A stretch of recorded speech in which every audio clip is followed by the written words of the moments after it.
You are going to be using the dry temper cakes to paint in each of the images that you have drawn. So you can see I have my monsters painted in, my trees, my grass. I've painted in all those parts, okay? Later, we're going to put these away, take out some crayons, and you're going to be coloring in the big remaining spaces, the sky, the ground, any water, using crayons, okay? So I have gone and I have painted in everything. Also, when you use these brushes, make sure you rinse your paintbrush, wipe it, and then wiggle, wiggle, wiggle. The more you wiggle, the more intense the color is. But keep these nice and clean by rinsing them, okay? You're also welcome to blend colors. I would love for this monster, his little nose area, to develop into a different color. So I'm going to use some green, and I can go back over the top of that, and you can see I'm able to blend some other colors in. I'd like it to his feet to become more of a purple, and so I can stir up a purple. Wasn't sure how dark it would become, and I can paint his feet in a purple, and I just like that harsh line, so I can rinse my paintbrush, wipe it dry, and just rubbing over it with a damp paintbrush. You see how I can just kind of blend out and pull out that purple a little bit more to get rid of that harsh line, okay?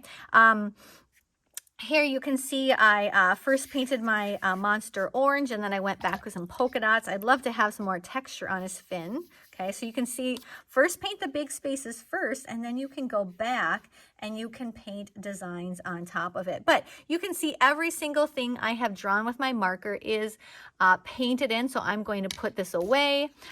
You dump out your bucket of water, fill it back full, put your paints away, and then you're going to use these crayons to color in the remaining spaces, okay?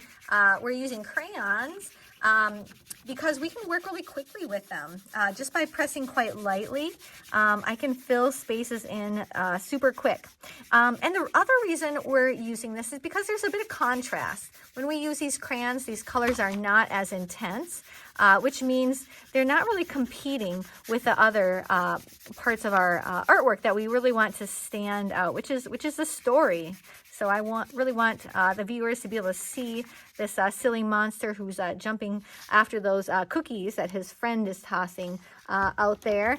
And again, I can use this yellow, which is lighter than the yellow of my sandcastles that these monsters are making. So very quickly I can color it in and finish that up. So you are first going to be painting in the main images using those dry temper cakes, and then just quickly coloring it in, and you can see it is really not taking me very much time, okay? Just like that. And I can even go back and give it more of a watery texture by going back and drawing those in using lines. And of course I need to finish up my sky. So you are going to begin painting those in. Make sure to take care of your brushes, okay, by using them like a ballerina, okay? So when you use these, wet your paintbrush, wipe it dry, and you want to just, I'm going to give him some blue polka dots. You just want to wiggle it, okay, holding it on there like it's a ballerina. So just the tip of the paintbrush, I can wiggle it in circles, but I'm never going to smash it down like that, okay? Just wiggle it on there. And I have got some paint, and I can go back and give mine some polka dots after I've painted in the big spaces. So be gentle to those paintbrushes, because using this tiny paintbrush and just the tip of it, I can go and paint in some really small shapes, okay? Have fun.